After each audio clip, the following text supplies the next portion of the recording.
Today I want to take a few minutes to talk to you about soil fumigation. Here in Florida, we grow our vegetables in a subtropical environment, and as a result, the pests and pathogens in the soil increase constantly.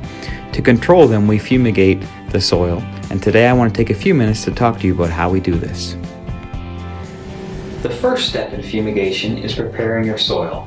You need to have a very fine soil without large rocks or branches or roots so that the fumigant can disperse evenly in the soil once you have pulled up the bed.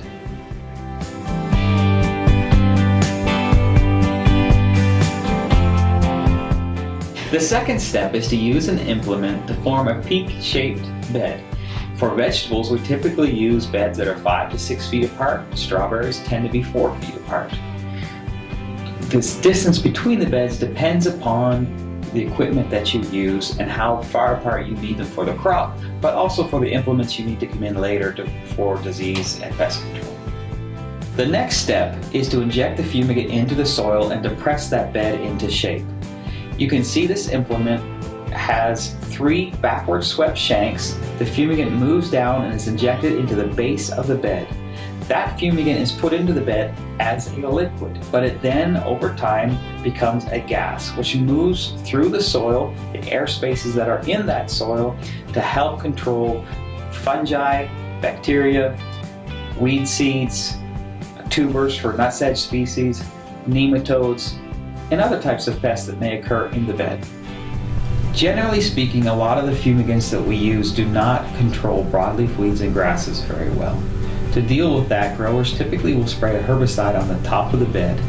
As you can see in this picture, we are pressing the bed and there are nozzles on the back that are spraying the herbicide on the top. This is the final step before we lay the plastic mulch over the entire bed.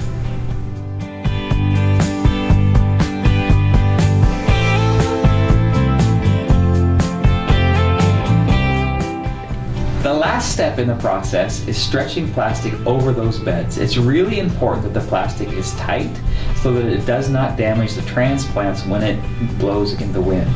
There are many different types of plastic you can use for plastic culture.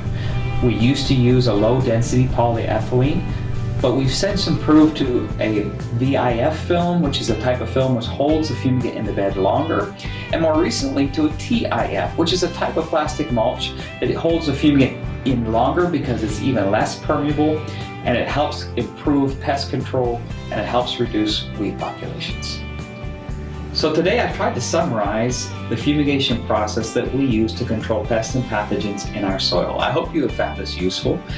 Fumigation is a very important component of vegetable and small fruit production across many areas of the United States. It gives us a tool to help us to control very difficult to manage soil-borne pathogens, soil-borne pests such as nematodes, as well as weeds. I hope you have found this useful.